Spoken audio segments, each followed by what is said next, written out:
کل بنی آدم خطاؤون وخیر الخطائین التوابون، کہ آدم کی ہر اولاد، ابن آدم کی ہر اولاد خطا کار ہے اور گنہگار ہے. ہر انسان خطا کار ہے اور گنہگار ہے، لیکن خطا کاروں میں، گنہگاروں میں بہتر انسان وہ ہے جو خطا کرنے کے بعد، گناہ کرنے کے بعد فوراً توبہ کر لیتا ہے.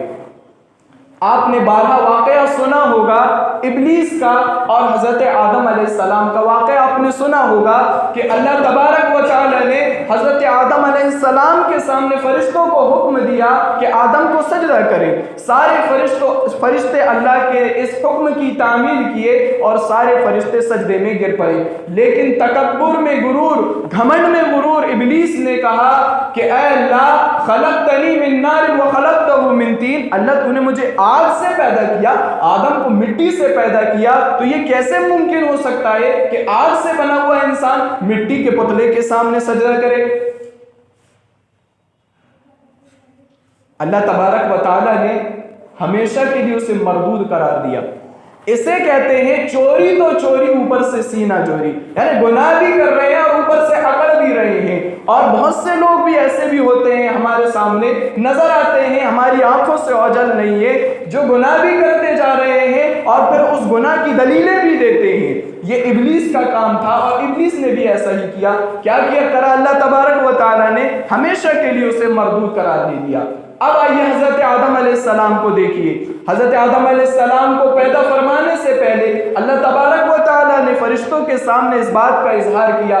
اللہ نے قرآن میں فرمایا وَإِذْ قَالَ رَبُّكَ لِلْمَلَائِكَةِ إِنِّي جَاعِلٌ فِي الْأَرْضِ خَلِيفَةً قَالُوا أَتَجْعَلُ فِيهَا مَن يُفْسِدُ وَيُسْفِكُ الدِّمَاءَ وَنَحْنُ نُسَبِّحُ بِحَمْدِكَ وَنُقَدِّسُ لَكَ قَالَ إِنِّي أَعْلَمُ مَا لَا تَعْلَمُونَ. اللہ تبارک و تعالی نے حضرت آدم علیہ السلام کو پیدا فرمانے سے پہلے فرشتوں کے سامنے اس بات کا اظہار کیا کہ میں زمین میں اپنا انسان، ایک خلیفہ، اپنی باتوں کو نافذ کرنے والا پیدا کرنا چاہتا ہوں. فرشتوں نے کہا اللہ، حمد و ثنا کے لیے تو ہم ہی کافی ہیں. انسان کو پیدا کیا جائے گا، دنیا میں شر و فساد شروع ہو جائے گا، قتل و غارت گیری خوریزی عام ہو جائے گی، جیسا کہ اس سے پہلے جنوں کو پیدا کیا گیا اور جنوں نے وہی سب کچھ کیا، تو انسان بھی اس سے مختلف نہ ہوگا. اللہ تبارک و تعالی نے ان کی یہ بات کو غلط ثابت کیا اور کہا کہ تم کچھ نہیں جانتے، ہم جانتے ہیں آگے کیا ہونے والا ہے. فرشتوں نے یہ بات جو کہی تھی یہ علم غیب کی بنیاد پر کہی تھی، اس وجہ سے کہی تھی کہ اللہ نے اس سے پہلے جنوں کو پیدا کیا اور جنوں نے بھی وہی سب کچھ کیا جس بات کا انہوں نے اظہار کیا. تو انہوں نے کہا اللہ، انسان کو جو ساری تمنائیں بھی دی جائے، سب کچھ دے دیا جائے، پھر بھی انسان ناشکری کرے گا، دنیا میں خوریزی، قتل و غارت گیری کرے گا. تو اللہ تبارک و تعالی نے ان سے یہ بات منوا لی کہ تم کچھ نہیں جانتے، ہم جانتے ہیں آگے کیا ہونے والا ہے. بہرحال اللہ تبارک و تعالی نے حضرت آدم علیہ السلام کو پیدا فرمایا اور فرشتوں سے ان کی تکریم کرائی، ان کی عزت کرائی، ان کی بڑائی تسلیم کرائی، اور پھر اللہ رب العالمین نے حضرت آدم علیہ السلام کو جنت میں داخل کر دیا. حضرت آدم علیہ السلام جنت میں رہنے لگے. رہتے ہوئے ایک لمبا عرصہ گزر گیا. ایک اکیلا انسان اتنی بڑی جنت میں، قرآن کے الفاظ ہیں ارضها السماوات والارض، اس زمین کی چوڑائی، اس جنت کی چوڑائی زمین دنیا کے آسمان اور زمین کے برابر اس کی چوڑائی ہے. تو بھلا بتاؤ اس جنت کی لمبائی کا کیا ٹھکانہ ہوگا؟ اتنی بڑی جنت میں ایک اکیلا انسان کیسے رہ سکتا ہے؟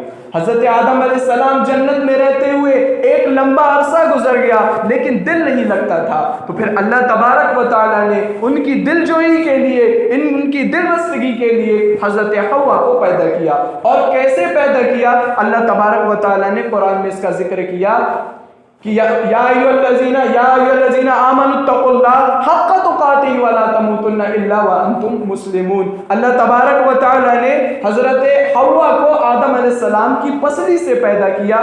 اللہ کے رسول صلی اللہ علیہ وسلم نے فرمایا کہ اللہ تبارک و تعالی نے حضرت حوا کو حضرت آدم علیہ السلام کی پسلی سے پیدا کیا. اب دونوں جنت میں رہنے لگے. رہتے ہوئے ایک لمبا عرصہ گزر گیا. اللہ نے کہا جاؤ جنت میں رہو سہو، کھاؤ پیو، مزے کرو. وَكُلَا مِنْهَا رَغَدًا حَيْثُ شِئْتُمَا وَلَا تَقْرَبَا هَٰذِهِ الشَّجَرَةَ فَتَكُونَ مِنَ الظَّالِمِينَ. اور اس درخت کے قریب مت جانا جس درخت کے قریب جانے سے اللہ نے انہیں حکم دیا. اب شیطان انسان کا دشمن ہے، اس نے اللہ سے وعدہ کیا کہ میں تیرے بندے کو قیامت تک میں تیرے بندوں کو بہکاتا رہوں گا اور میں تیرے بندوں کو اپنے راستے پر چلاتا رہوں گا، اور میں اکیلا نہیں بلکہ تیرے بندوں کو بھی جہنم میں اپنے ساتھ لے جاؤں گا۔ اللہ نے کہا کہ تو بھی میری یہ بات سن لے کہ تو بہکاتا رہ، لیکن اگر میرے بندے توبہ کرتے رہے، استغفار کرتے رہے تو میں بھی انہیں بخش دوں گا، میں بھی انہیں معاف کرتا رہوں گا۔ تو شیطان نے حضرت آدم علیہ السلام کو بہکایا، جس درخت کے قریب جانے سے اللہ نے منع کیا، لا تقرب هذه الشجر، اس درخت کے قریب مت جانا، تو شیطان پیچھے لگ گیا، اور جب حضرت آدم علیہ السلام اس کے بہکاوے میں نہ آئے تو پھر حضرت حوا کو بہکایا۔ تو حضرت آدم علیہ السلام کی حضرت حوا علیہ السلام کی بات پر حضرت آدم علیہ السلام آمادہ ہو گئے اور وہ درخت کو چکھ لیا۔ جب اللہ رب العالمین کی نافرمانی کر بیٹھے، اللہ نے جس بات سے منع کیا تھا وہی کام کر بیٹھے، تو اللہ نے کیا کیا؟ سب سے پہلے ان کو جو لباس عطا کیا تھا، اللہ تبارک و تعالیٰ نے سب سے پہلے وہ لباس چھین لیا، وہ دونوں کے لباس چھین لیا، اور وہ دونوں اس وقت برہنہ ہو گئے، اور شرم کے مارے، حیا کے مارے اپنے جسم کو جنت کے پتوں سے اپنے جسم کو سطر کو چھپانے لگے۔ اللہ نے کہا کہ میں نے تمہیں اس بات سے منع نہیں کیا تھا کہ وہ درخت کے قریب مت جانا، تم نے اتنی بڑی نافرمانی کر بیٹھی۔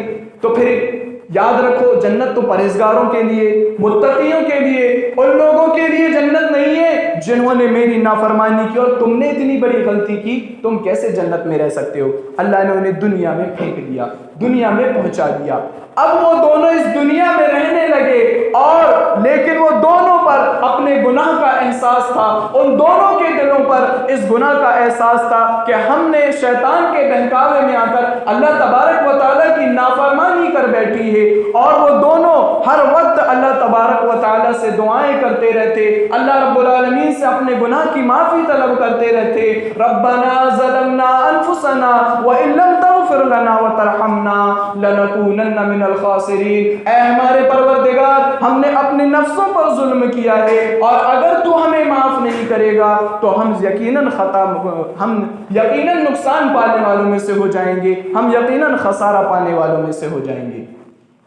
حضرت آدم علیہ السلام، حضرت حوا، دونوں ہر وقت ہر لمحہ اللہ تبارک و تعالیٰ سے دعائیں کرتے رہتے۔ صرف زبان پر یہی ایک وظیفہ ہے، صرف زبان پر یہی ایک بات ہے کہ اللہ تبارک و تعالیٰ، ہم نے اپنی غلطی پر، گناہ پر ہمیں احساس ہے، تو ہمیں معاف فرما۔ کیا کیا اللہ رب العالمین نے؟ اللہ تبارک و تعالیٰ نے ان کی اس غلطی سے معاف کر دیا، اور کہا کہ جاؤ اب جنت میں ہی رہو، سو کھاؤ پیو، اور جو ہمارے طرف سے جو ہدایتیں آئیں گی ان ہدایتوں کی تم تعمیل کرنا، ان ہدایتوں کی تم پیروی کرنا، اسی طرح تم دوبارہ جنت میں داخل کر دیے جاؤ گے۔ تو یہ تھا حضرت آدم علیہ السلام کا طریقہ۔ ایک طرف ابلیس کا طریقہ، ابلیس نے جرم کیا، خطا کیا، گناہ کیا، لیکن اپنے گناہ پر اڑا رہا، اللہ رب العالمین نے ہمیشہ کے لیے اسے مردود قرار دے دیا، اور حضرت آدم علیہ السلام نے گناہ کرنے کے بعد اللہ تبارک و تعالیٰ سے معافی طلب کی، اپنے گناہ کا ارتکاب کیا، اللہ رب العالمین نے انہیں بخش دیا۔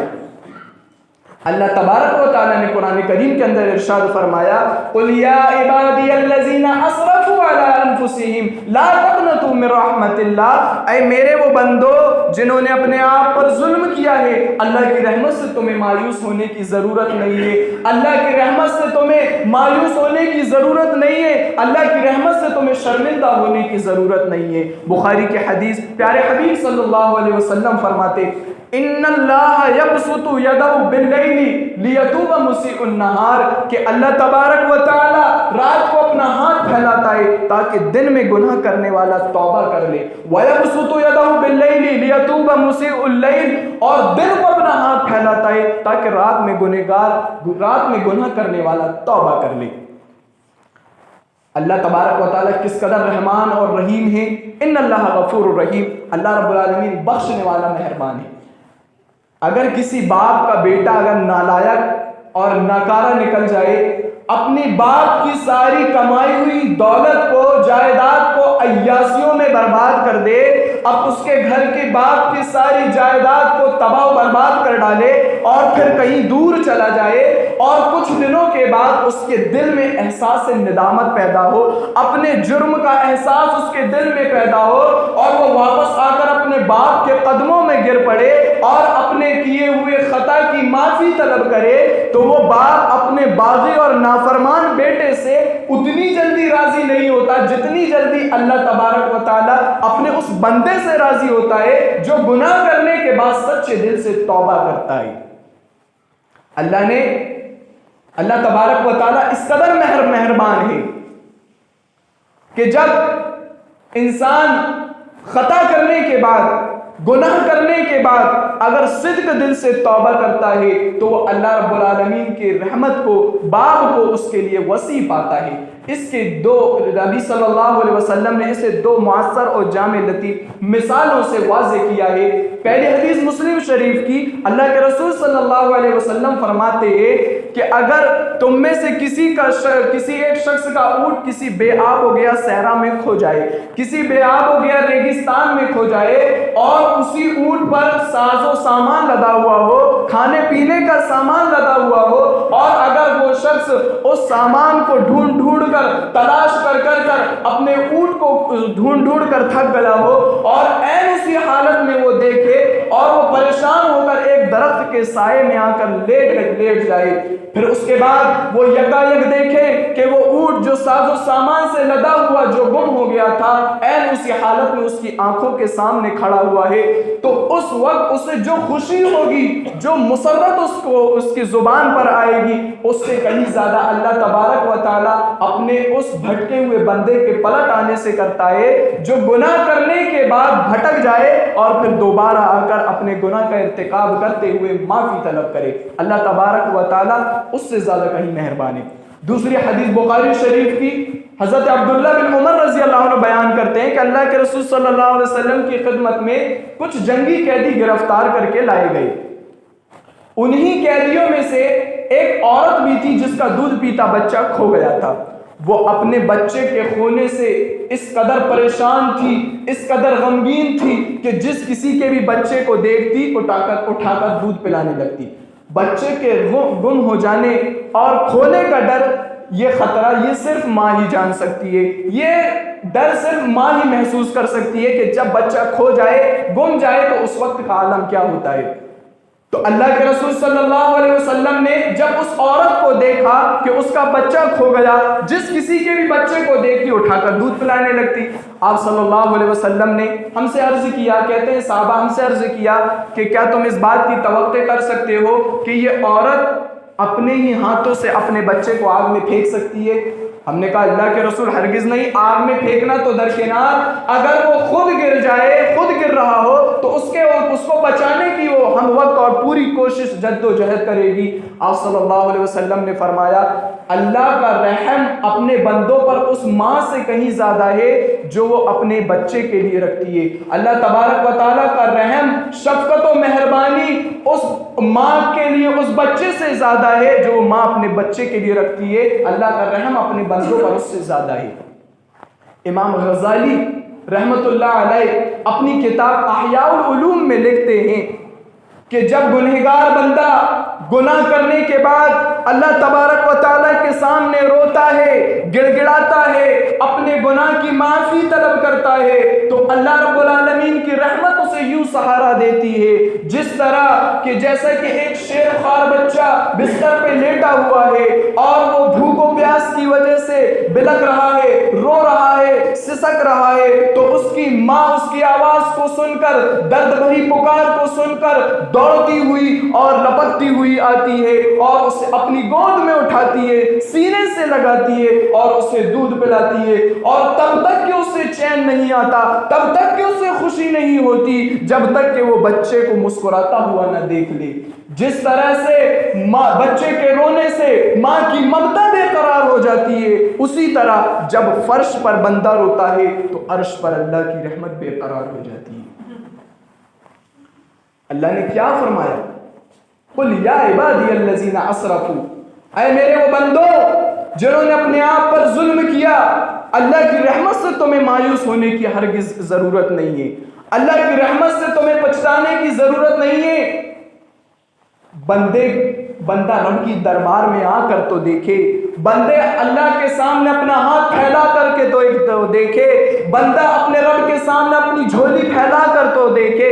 بندے کے آنے میں دیر ہے، رب کے راضی ہونے میں دیر نہیں ہے۔ اللہ تبارک و تعالی نے فرمایا یا ایھا الذین آمنوا توبوا الی اللہ توبۃ نصوحا عسى ربکم ان یکفر عنکم سیئاتکم ویدخلکم جنات تجری من تحتها الانہار، کہ اے ایمان والو اللہ تبارک و تعالی سے توبہ استغفار کرتے رہو، اپنے گناہوں کی معافی طلب کرتے رہو۔ اگر تم نے ایسا کیا تو اللہ تبارک و تعالی تمہاری برائیوں سے تمہیں درگزر کر دے گا، تمہاری خطاؤں سے تمہیں معاف کر دے گا، اور تمہیں ایسی جنتوں میں داخل کرے گا جن کے نیچے سے نہریں جاری ہیں۔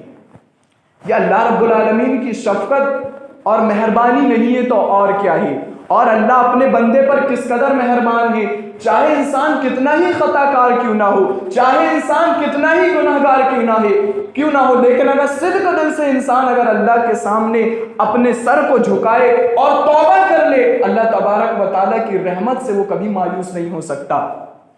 بخاری شریف کی حدیث ہے کہ اللہ کے رسول صلی اللہ علیہ وسلم فرماتے ہیں کہ بنی اسرائیل میں ایک شخص تھا، یہ واقعہ آپ نے بارہا سنا ہوگا اور پڑھا بھی ہوگا، کہ بخاری شریف کی حدیث، بنی اسرائیل میں ایک شخص تھا، اللہ کے رسول صلی اللہ علیہ وسلم فرماتے ہیں کہ وہ شخص جس نے 99 قتل کیے تھے، لیکن اس کے بعد جب اس کے دل میں گناہ کا احساس پیدا ہوا، جب اس کے دل میں احساس گناہ پیدا ہوا، اور جب وہ اللہ تبارک و تعالیٰ کے سامنے توبہ کی نیت سے نکلا اور ایک لوگوں سے پوچھا کہ کیا میری توبہ قبول ہو سکتی ہے، لوگوں نے کہا جاؤ بڑے عالم صاحب کے پاس۔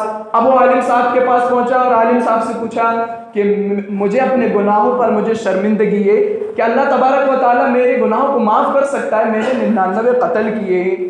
عالم صاحب نے کہتے ہیں کہ ہرگز تمہاری توبہ قبول نہیں ہو سکتی۔ غصے میں آ گیا، عالم صاحب کا بھی قتل کر دیا، اس طرح پورے 100 قتل ہو گئے۔ اب اس قتل پر پھر اسے احساس ہے کہ میں نے قتل کر کے بہت بڑی غلطی کر دی۔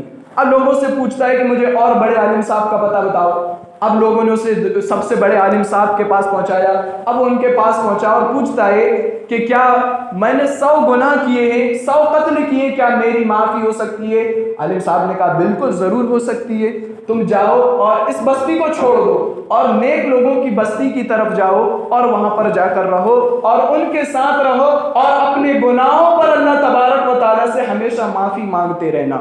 اور جس بستی کی طرف انہوں نے اسے بھیجا تھا، نصرہ بستی تھی، اس بستی کا نام نصرہ تھا۔ جب وہ اس بستی کی طرف نکلا توبہ کے ارادے سے، تو راستے میں ہی فرشتوں نے آ کر اسے گھیر لیا اور اس کی روح کو قبض کر لیا۔